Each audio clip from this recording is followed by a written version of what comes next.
A young boy sits in a courtroom, his small fingers clutching a toy car, unaware that in mere moments, his words will shatter the case wide open. With a simple gesture, he points straight at a policeman. And what he says next, it changes everything. No one in the courtroom had anticipated what was about to unfold. This was supposed to be a routine hearing, nothing more than another day in the slow-moving gears of the justice system. But what was said that day? It sent shockwaves through the room, altering lives, rewriting narratives, and exposing truths long buried. What exactly did the boy say? Before we get into the details, make sure to subscribe to the channel and let us know in the comments. Where are you watching this from? The air inside the courtroom crackled with tension. A heavy silence clung to the space, punctuated only by the hushed murmurs of spectators and the occasional rustling of legal papers. Tall, narrow windows line the walls, allowing streaks of golden sunlight to pierce through, casting elongated shadows across the gleaming wooden floor. There was an unspoken pressure in the room, something electric, something foreboding. The benches were packed with onlookers, journalists with notepads poised, legal analysts whispering theories to one another, members of the public leaning forward in their seats, drawn by an unsettling yet irresistible curiosity. They had followed this case closely, captivated by its grim details, hungry for answers. And at the very heart of it all sat the accused, Thomas Bailey. A young white man, shackled at the wrists, his posture slouched, his shoulders weighed down by something far heavier than metal cuffs. His face was etched with exhaustion, his expression unreadable. Yet, behind his downcast gaze, there was something deeper, an emotion that flickered between desperation and quiet defiance. The charges against him were severe, a violent assault on an elderly woman that left her battered, hospitalized, and completely destitute. The evidence? Overwhelming. The prosecution had built an airtight case, presenting forensic reports, eyewitness testimonies, and a gripping narrative that fit the expectations of the legal system like a lock clicking into place. Thomas was from a struggling neighborhood, with no financial safety net, no influential figures to stand by him. His story was one that people in power rarely cared to hear. Meanwhile, the prosecutor, exuding an air of confidence, moved with practiced precision. His suit was pristine, his voice unwavering as he laid out the details of the crime, step by step, moment by moment, painting a damning picture of a desperate man resorting to violence. On the other side, Thomas's defense attorney stood in stark contrast. Underfunded, overworked, his suit slightly wrinkled, his demeanor strained but determined. He fought back against the accusations, arguing that his client had an alibi, one that had been carelessly ignored. The so-called evidence against Thomas? Circumstantial at best, he argued. But in a case like this, words were rarely enough to turn the tide. Among the many faces in the crowd, sitting just behind the defense, was Monica Johnson. A woman in her mid-30s, her presence in the courtroom was not one of choice, but of duty. She had been called as a witness, not because she had seen the attack itself, but because her small grocery store sat near the crime scene. Her testimony, she believed, held little significance. Beside her sat Elijah, her 5-year-old son, a restless child, unaware of the gravity of the moment. His small hands clutched a toy car, its plastic wheels rolling back and forth over the polished wooden bench. The seriousness of the room did not register with him. The sharp, serious voices of the adults faded into background noise. He was a child doing what children did, playing, lost in his own world. Monica would gently hush him from time to time, placing a firm hand on his shoulder, though she knew his attention would only momentarily shift before returning to his game. Then, something changed. The side door of the courtroom swung open with a quiet creak, and a group of uniformed police officers entered. Their movements were measured, their presence routine. They lined the walls, a silent reminder of authority and order. Among them stood Sergeant Darius King, a towering, broad-shouldered man, his uniform crisp, his posture rigid, his face a mask. A figure both respected and feared, Sergeant King had built his reputation over years of service. a man known for keeping the streets in check, for ensuring crime was swiftly dealt with. He had climbed the ranks through discipline, through strength. For many, he was a symbol of justice, a protector, someone who upheld the law with an iron grip. But for Elijah, something in the little boy's world came to a sudden, screeching halt. His small hands loosened, his grip failing him.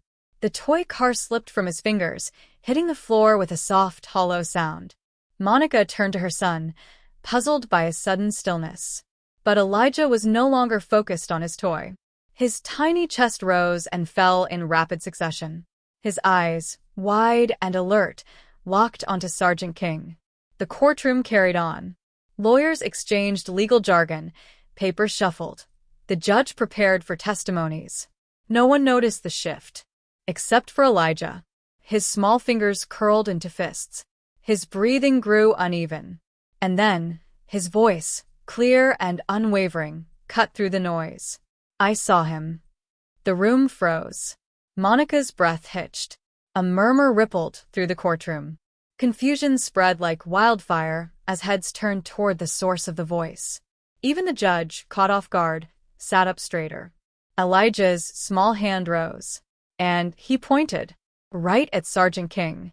He was there. A silence like no other blanketed the room. Heavy, suffocating. For the first time that day, Thomas Bailey lifted his head. His attorney's words died on his lips. The prosecutor, in the middle of flipping through notes, went completely still. The judge's gaze, sharp and probing, settled on the child. The tension in the air was almost unbearable. Monica's pulse pounded. She turned to her son, placing a protective hand on his small shoulders. Elijah, she whispered, her voice barely audible, filled with uncertainty. But the boy? He didn't waver. Sergeant King remained motionless, his face unreadable, his expression locked in place. But for those watching closely, the shift was there. A tightening of the jaw, a barely perceptible clench of the fists, a minuscule shift in posture, one that spoke volumes. And in that moment, the weight of Elijah's accusation settled over the room like a storm cloud. A 5-year-old child, pointing at a decorated officer, claiming, with absolute certainty, that he had been there. And suddenly, everything they thought they knew was in question. The silence stretched, thick and suffocating, holding the entire room in its grip. No one dared to speak, no one even shifted in their seats. And then he moved. Sergeant King, standing rigid and unreadable, took a single step backward. A retreat. It was so small, so subtle, that many might have missed it. But for those who had been watching him closely, it was unmistakable. A man like him, a figure of power, of control, stepping back, that meant something. And in that moment, a realization settled over the room like a dense fog. Something wasn't right. The sharp crack of the judge's gavel shattered the silence. Bang. We will take a short recess, he announced, his voice carefully controlled, though the tension in the air was impossible to ignore. Just like that, the moment fractured. The rigid stillness gave way to movement. Lawyers murmured in hushed tones, hurriedly gathering their files. Journalists scrambled for their notebooks and laptops, fingers already flying across keyboards, eager to craft the most explosive headline. The hum of conversation swelled as spectators exchanged urgent whispers. Sergeant King turned, his face still a blank slate, his expression betraying nothing. But before he stepped out, his eyes flickered, just for a moment, toward the small boy who had just upended everything. And Elijah? He did not look away. His tiny fingers gripped the wooden bench with a quiet determination, his wide brown eyes locked onto King's retreating figure. There was no fear in them, no hesitation, just certainty. As the room slowly emptied, the tension remained, hanging in the air like a storm cloud refusing to break. Outside the courtroom, the chaos continued. Journalists huddled in clusters, whispering, debating, speculating. Some were already on their phones, calling editors, shaping the narrative before the story even had time to settle. Court officials moved through the halls with a renewed urgency. Officers exchanged glances, their trained eyes darting towards Sergeant King, reading every minute shift in his stance. They had worked with him for years. They knew him. And yet, something felt off. Monica held Elijah's small hand in hers, her grip firm, protective. She had no idea what to do next. Should she stay? Should she leave? Her instincts screamed at her to take her son and walk away, to shield him from whatever storm was about to unfold. But before she could decide, a court official approached her. "Ma'am, please wait outside the chamber." It wasn't a request. She nodded, though her mind was racing. Taking a deep breath, she crouched down to Elijah's level, brushing a hand gently across his forehead. "Baby," her voice was soft, but laced with urgency. "What did you mean back there? Why did you say that?" Elijah looked up at her, his expression calm, too calm for a child who had just set the courtroom ablaze. His hands trembled slightly, but his voice? Steady. "I saw him, Mama," he said again, the same certainty in his tone. "That night. He was there." Monica's stomach dropped. A cold, creeping dread settled in her chest. She wanted to ask more, to demand how, when, why. But before she could, she felt a presence beside her. Someone was watching them. She turned. A middle-aged man stood before them, sharp eyes studying her son with unsettling intensity. His graying temples and well-fitted suit marked him immediately. The prosecutor. "I'd like to speak with you," he said, his voice measured, careful. Then, his gaze flickered to Elijah. "Both of you." Monica hesitated. Every instinct told her to run, to take her child and leave, to keep him far away from whatever this had become.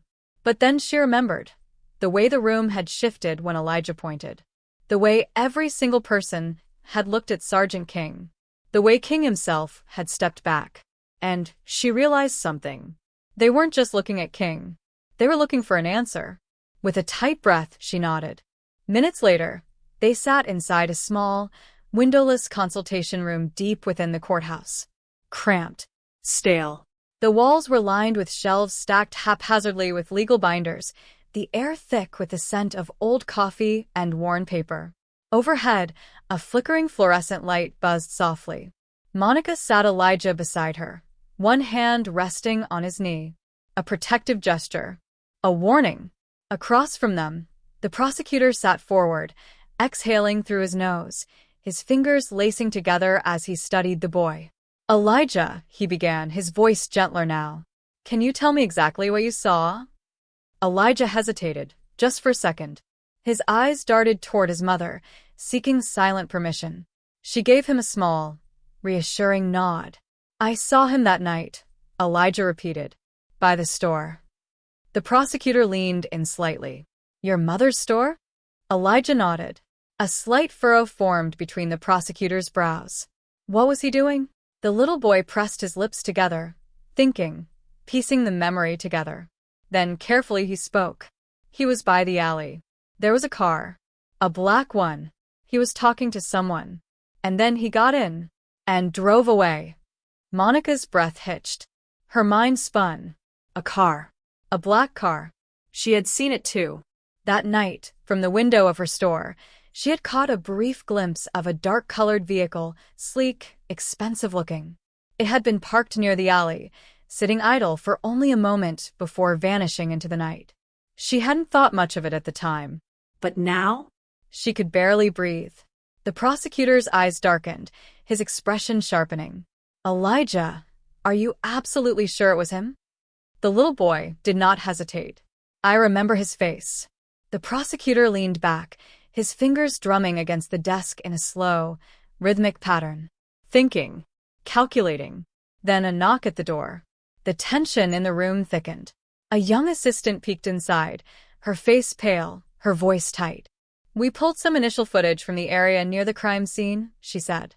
Her eyes flicked toward the prosecutor, unreadable. "There's something you need to see." Minutes later, they stood in a dimly lit office, eyes fixed on a large monitor. A technician clicked through surveillance footage, scanning through time-stamped clips. Then pause. A grainy, nighttime recording filled the screen. The alley near the store. The street dimly illuminated by flickering lamplight. And then a black car, rolling into frame. Slowing. Stopping. Monica's pulse roared in her ears. Elijah's small hand clutched the edge of the desk. And the prosecutor? He stared at the screen, his jaw tightening. Play it. The technician pressed a key. And as the footage continued, the truth began to unravel.